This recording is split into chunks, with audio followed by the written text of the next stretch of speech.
Adventure স্পোর্টসের নেশা কেড়ে নিল এক তরুণীর প্রাণ। মূলত তাকে নিচে ছেড়ে দেওয়ার আগে আয়োজক কর্মীরা তার শরীরে নিরাপত্তামূলক দড়ি বা সেফটি রোপ বাঁধতে সম্পূর্ণ ভুলে গিয়েছিলেন।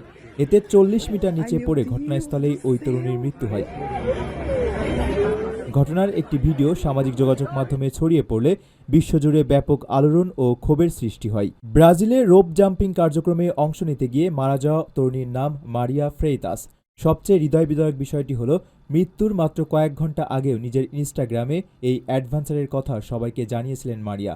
লাফ দেওয়ার প্রস্তুতির ছবি দিয়ে তিনি মজার ছলে লিখেছিলেন, কোন সে পাগল যে আমাকে এই সেতু থেকে লাফ দেওয়ার অনুমতি দিল। তার সেই উচ্ছ্বাসই যে জীবনের শেষ মুহূর্ত হয়ে দাঁড়াবে তা কেউ কল্পনাও করতে পারেনি। জানা যায়, লিমেইরার স্কেলিটন ব্রিজ নামে পরিচিত সেতুটিতে চরম দুঃসাহসিক এই খেলার আয়োজন করা হয়েছিল।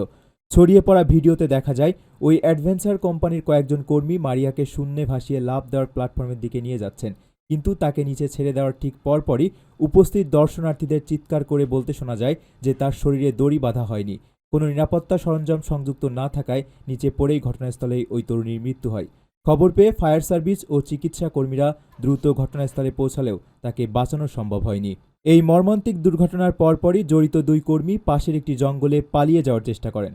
তবে পুলিশের বিশেষ হেলিকপ্টারের সাহায্যে তল্লাশি চালিয়ে তাদের আটক করা হয়। দায়িত্ব অবহেলা এবং হত্যার অভিযোগে আয়োজক দলের মোট ৬ জনকে গ্রেপ্তার করেছে ব্রাজিলের পুলিশ। লিমেইরার স্থানীয় পুলিশ স্টেশনে পুরো ঘটনার আনুষ্ঠানিক তদন্ত চলছে। আপনার স্বপ্নগুলো আকাশ ছুবে প্রবাসীর হেলিকপ্টারের মাধ্যমে। বিয়ে, জন্মদিন অথবা যে কোনো বিশেষ প্রয়োজনে হেলিকপ্টার ভাড়া করতে যোগাযোগ করুন স্ক্রিনে দেয়া নাম্বারে। প্রবাসীর হেলিকপ্টার, নিরাপদ ও সাশ্রয়ী বাহনের বিশ্বস্ত নাম।